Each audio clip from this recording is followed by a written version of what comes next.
विशाल और रहस्यमय डरावने जीव हजारों साल पहले इसी धरती पर रहते थे, जिन्हें ट्रोल मूवी में दिखाया गया है। लेकिन आज हम आपको वो रियल घटनाएं भी दिखाएंगे जो इस फिल्म के बाद घटी थी, और वो भी बस इसी घटना की तरह अचानक ही कैमरे में कैद हो गई थी। बस अभी तो आप इतना समझ लीजिए कि जब भी आप पहाड़ पर जाएं तो पहले आप आसपास के निवासियों से मिलकर ये जरूर पता कर लें कि वहां कोई अनहोनी घटना तो कभी नहीं घटी थी। काफी कुछ इसी वीडियो में हम आपको बताएंगे, इसलिए वीडियो को लास्ट तक देखिएगा और ऐसे ही और भी वीडियो देखने के लिए हमारे इस चैनल को सब्सक्राइब अवश्य कर लीजिए। तो चलिए पहले इस मूवी की कुछ दिल दहला देने वाली घटनाओं को नए सिरे से समझते हैं। नॉर्वे के एक पहाड़ी इलाके में एक मेट्रो स्टेशन बनाने के लिए पहाड़ों को काटा जा रहा है। जोरदार विस्फोट पहाड़ के टुकड़े टुकड़े कर देता है, लेकिन इसी के साथ किसी के दहाड़ने की भयानक आवाज के साथ जमीन हिलने लगती है। ऐसा लगता है जैसे इस विस्फोट ने किसी भयानक जानवर को घायल कर दिया है। वहां मौजूद मजदूर कुछ समझ पाते कि तभी उन्हें पहाड़ की गहराइयों में एक भयानक दैत्य टाइप का प्राणी दिखाई देता है। डरकर मजदूर अपनी जान बचाने के लिए भागने लगते हैं, लेकिन गिरते हुए पहाड़ी मलबे ने उनकी कोशिशों को हमेशा हमेशा के लिए सील कर दिया। वहां मौजूद लगभग सभी 50 मजदूर मारे गए। कोई नहीं बचा जो उस भयानक दैत्य या फिर यहाँ पर घटित हुई इस घटना के बारे में कुछ बता सके। पीएम ऑफिस में इमरजेंसी मीटिंग कॉल की जाती है, जिसमें अनेक एक्सपर्ट शामिल होते हैं। ग्राउंड जीरो से प्राप्त कुछ तस्वीरों में जमीन पर एक विशाल छेद दिखाई देता है। अधिकारियों को लगता है कि यह विस्फोट पहाड़ के नीचे बने गैस के कारण हो सकता है, लेकिन घटनास्थल पर गैस के कोई लक्षण नहीं मिलते। अब किसी अधिकारी के समझ में कुछ नहीं आ रहा होता कि इतना बड़ा छेद जमीन में आखिर हुआ कैसे। तभी पीएम का सलाहकार एंड्रियास कहता है कि उसे लगता है कि जैसे ये गड्ढा किसी भयानक दैत्य के पैरों के निशान है। हालांकि ये बात किसी को हजम नहीं होती, लेकिन फिर भी सभी एंगल से जांच हो सके इसलिए तुरंत नोरा को बुलाया जाता है, जो कि पैलियोंटोलॉजिस्ट है और प्री हिस्टोरिक पीरियड के विशाल क्रिएचर्स पर रिसर्च कर रही है। हेलीकॉप्टर से नोरा को मिलिट्री बेस तक लाया जाता है। वहां एंड्रियाज उसे सरकारी अधिकारियों से भरे एक कमरे में ले जाता है। नोरा केयरफुली उस विशाल छेद को देखते हुए कहती है कि उसे लगता है कि ये प्राचीन काल के किसी भयानक दैत्य के फुटप्रिंट्स हैं, जो शायद आज भी इन्हीं पहाड़ियों में कहीं छुपा हुआ है। और एंड्रियास को भी सेम ऐसा ही लगता है। हालांकि सरकारी अधिकारी नोरा का मजाक उड़ाते हैं। तभी सिग्रीड, जो कि एक कंप्यूटर जीनियस है, अंदर आती है और बताती है कि उसके पास घटना का एक वीडियो है। जब वो इसे चलाती है तो अधिकारी भी शॉक्ड हो जाते हैं। वो लगभग 150 फुट ऊंची एक आकृति को डोवेरे गुफा से बाहर निकलते हुए देखते हैं। अब उन्हें यकीन आ जाता है कि नोरा सच कह रही है। वाकई नॉर्वे में कोई विशाल प्राणी या फिर शायद कोई राक्षस आ गया है। वहां के प्रधानमंत्री नोरा से इस समस्या का सॉल्यूशन पूछते हैं। नोरा कहती है कि वो इस घटना की जांच करने के लिए तैयार है, तो उसे वैज्ञानिक सलाहकार के रूप में नियुक्त कर दिया जाता है। इसी बीच एक और घटना घट जाती है। जब नोरा और एंड्रियास घटनास्थल पर पहुंचते हैं तो वो विनाश को देखकर हैरान हो जाते हैं। यहाँ कैप्टन क्रिस होम उनका स्वागत करते हैं। कैप्टन क्रिस ने भी उस प्राणी को देखा था। वो बताते हैं कि उस प्राणी को उन्होंने लगभग 3 किलोमीटर दक्षिण में पहाड़ी की ओर जाते हुए देखा था, लेकिन पूरे एरिया की तलाशी लेने के बाद भी उन्हें कुछ नहीं मिला।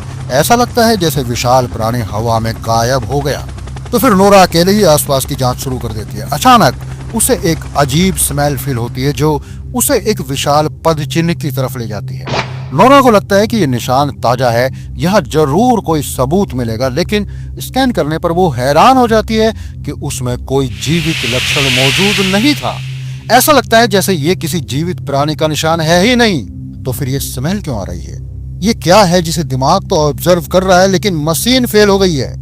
वो परेशान हो जाती है। तभी उसे अपने पिता की याद आती है, जो बचपन में अक्सर उसे ऐसे विशाल प्राणियों के किस्से सुनाया करते थे और उन्हें ढूंढने और उनसे बात करने के अनोखे तरीके भी बताते थे। नोरा बचपन में उन किस्सों को बहुत खुशी से सुनती थी, लेकिन बड़ी होने पर वो साइंस स्टूडेंट बन गई और अपने पिता की कहानियों को भूल गई। लेकिन आज उसे फिर अपने पिता की जरूरत महसूस हो रही है। वो अपने पिता से मदद मांगने का फैसला करती है, जो अब दूर एक पहाड़ी पर अकेले रहते हैं और दुनिया उन्हें पागल समझती है। नोरा, कैप्टन क्रिस और एंड्रियास हेलीकॉप्टर से उनके पास पहुंचते हैं। उनकी पहली मुलाकात थोड़ी तनावपूर्ण होती है, लेकिन फिर नोरा के पिता टोबियास शांत हो जाते हैं और उन्हें अपने घर में अंदर ले जाते हैं। वो वैज्ञानिक नहीं है, लेकिन तीनों को ये देखकर आश्चर्य होता है कि वो इतने सालों बाद अभी भी ट्रॉल्स जैसे विशाल पौराणिक प्राणियों पर रिसर्च कर रहे हैं। थोड़ी देर बाद वो लोग उन्हें वो वीडियो दिखाते हैं जो सिग्रीड ने उन्हें दिया था। टोबियास वीडियो को देखकर हैरान हो जाते हैं और बुदबुदाते हैं कि ओह, तो ये यहाँ छुपे हुए हैं। फिर वो अपना बैग उठाते हैं और कहते हैं कि अब एक खतरनाक डिसीजन लेने का समय आ गया है, मुझे वहां लेकर चलो। थोड़ी देर बाद हेलीकॉप्टर से वो उस जगह पर पहुंच जाते हैं और टोबियास बड़ी तेजी से उत्साह के साथ वहां की जांच शुरू कर देते हैं। वो नोटिस करते हैं कि जमीन का नक्शा पूरी तरह बदल गया है। इस बीच नोरा को वही अजीब सी स्मेल फिर से मिलती है जिसे वो हाइपर नेचर कहती है। जैसे ही वो उस जगह को स्कैन करती है कि अचानक वो अपने पीछे एक बड़ी आकृति को जागते हुए देखती है। ये एक विशाल ट्रोल है जो कि आसपास के वातावरण में घुल मिल गया है, दिखता नहीं है। एंड्रियास और अन्य लोग भी इस विशाल प्राणी को देख लेते हैं और जल्दी से हेलीकॉप्टर को स्टार्ट करते हैं। इनकी किस्मत अच्छी थी कि ये सब उस विशाल जीव के पंजे में आने से बाल बाल बच निकलते हैं।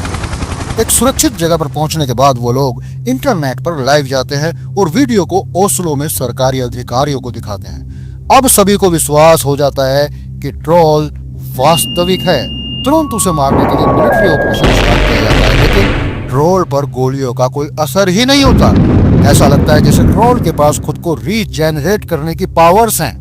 तभी टोबियास खड़े होते हैं और हाथ हिलाकर बाहों को फैलाकर उस क्रिएचर की तरफ कुछ इशारे करते हैं, जिससे वो विशाल जानवर शांत भी होने लगता है। लेकिन उसी समय एक गाड़ी आती है और ट्रोल पर गोलियां दाग देती है। ट्रोल मुड़ता है और उन लोगों को कुचल देता है, लेकिन इस सब के बीच अनजाने में ही ट्रोल की पूंछ से टकराकर टोबियास घायल हो जाते हैं। वो नोरा को कुछ बताने की कोशिश करते हैं, लेकिन बैड लक, अपनी बात पूरी करने से पहले ही वो मर जाते हैं। उदास नोरा अपने पिता की डायरी पढ़ती है। ये समझने की कोशिश करती है कि ट्रोल को कैसे रोका जाए या फिर उसको ठीक ढंग से समझा जाए। घंटों पढ़ने के बाद उसे पता चलता है कि ट्रोल चर्चों पर पत्थर फेंकते थे क्योंकि उन्हें घंटियों की आवाज से नफरत थी। वो इस जानकारी को अधिकारियों के साथ शेयर करती है और समझाती है कि हमें कुछ हटकर करना होगा, और फिर उन्हें अपना प्लान बताती है। प्लान बड़ा अजीब सा था। रक्षा मंत्री इस तरह के अंधविश्वासी प्लान के साथ आगे नहीं बढ़ना चाहते, लेकिन उनके पास कोई और चारा भी नहीं है, तो इसलिए जनरल और प्रधानमंत्री उसे हरी झंडी दे देते हैं। अगला सीन गजब का है।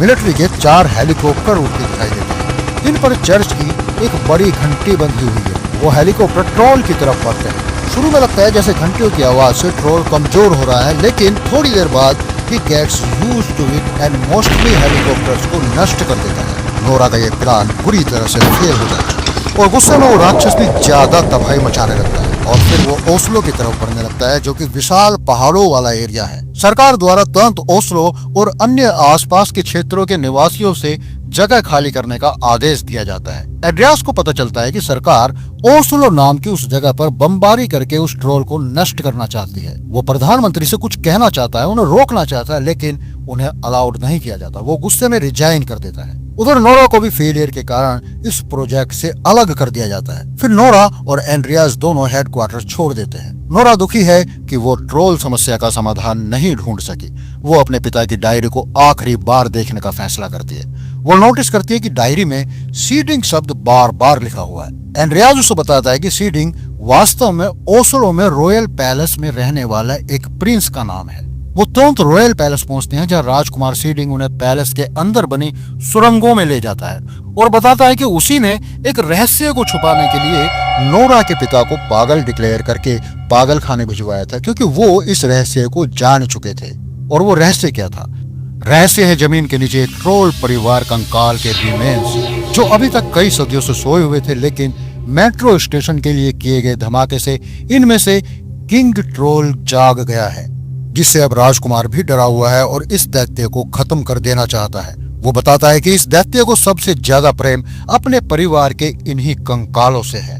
लेकिन यहाँ एक विचित्र घटना घटती है। जब नोरा अपनी यूवी लाइट टॉर्च को उन हड्डियों पर चमकाती है तो वो नोटिस करती है कि वे हड्डियां चटकने लगी हैं। तब उसे एहसास होता है कि ट्रोल सूरज की रोशनी से क्यों घबराते हैं, और इसके बाद तुरंत वो एक दूसरी योजना बनाती है और कप्तान क्रिस को फोन करके बताती है कि वो ट्रोल किंग को टैनिक बेल्ट्स में घेरकर उसे यूवी लाइट्स के सामने लाना चाहती है। नोरा राजकुमार से एक बड़ा पिकअप ट्रक प्रोवाइड करने के लिए कहती है, जो उसे मिल जाता है। ये लोग ट्रक के पीछे लगा तिरपाल हटाते हैं और सुरंग में मिले ट्रोल बच्चे की खोपड़ी को ट्रक में रखते हैं और फिर वे गाड़ी चलाकर विशाल प्राणी को यूवी लाइट ट्रैप की तरफ लाना शुरू करते हैं। वो विशाल ट्रोल जब खोपड़ी को देखता है तो उसे छूने की कोशिश करता है क्योंकि वो उसे बहुत प्यार करता था, लेकिन अनजाने में ही खोपड़ी टूट जाती है। वो गुस्से से भर उठता है। फिर भी नोरा और एंड्रियास किसी तरह ट्रोल को उसी जगह लाने में सफल हो जाते हैं जहां उन्होंने यूवी लाइट्स का जाल बुना था, और बस फिर बिना टाइम वेस्ट के मिलिट्री व्हीकल्स उसे घेर लेते हैं और उस पर विशाल यूवी लाइट्स चमकाना शुरू कर देते हैं। योजना काम करती है और ट्रोल धीरे धीरे जलकर मरने लगता है, लेकिन उस विशाल प्राणी को मरते देखकर लास्ट मोमेंट पर नोरा का मन बदल जाता है। उसे एहसास होता है कि इस प्राणी को ऐसे मारना ठीक नहीं है, इसलिए वो लाइट्स बंद कर देती है और उसका जीवन बचाने की कोशिश करती है। वो ट्रोल से रिक्वेस्ट करती है कि वो पहाड़ों की तरफ चला जाए जहां वो सुरक्षित रहेगा, लेकिन दुर्भाग्यवश बहुत देर हो चुकी है क्योंकि तभी सुबह हो जाती है और सूरज की पहली किरण उस विशाल प्राणी पर पड़ती है और वो ट्रोल किंग मिट्टी की तरह बिखर जाता है।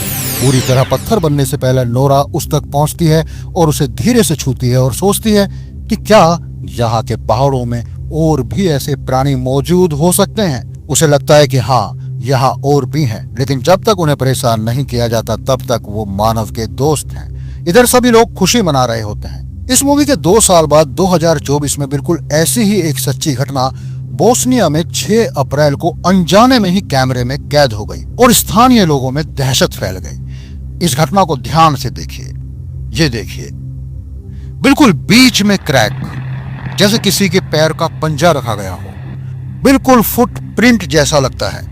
तो क्या वाकई ये विशाल प्राणी आज भी विशाल जंगलों और पहाड़ों पर मौजूद हैं? जी हाँ, पहाड़ी लोग जो किस्से सुनाते हैं उनसे तो ऐसा लगता है कि हाँ, ये विशाल जीव अब भी इस धरती पर ही हैं, लेकिन जब तक इन्हें छेड़ा ना जाए तब तक वो हमारे दोस्त ही साबित होते हैं, बहुत अच्छे दोस्त। सी यू सून।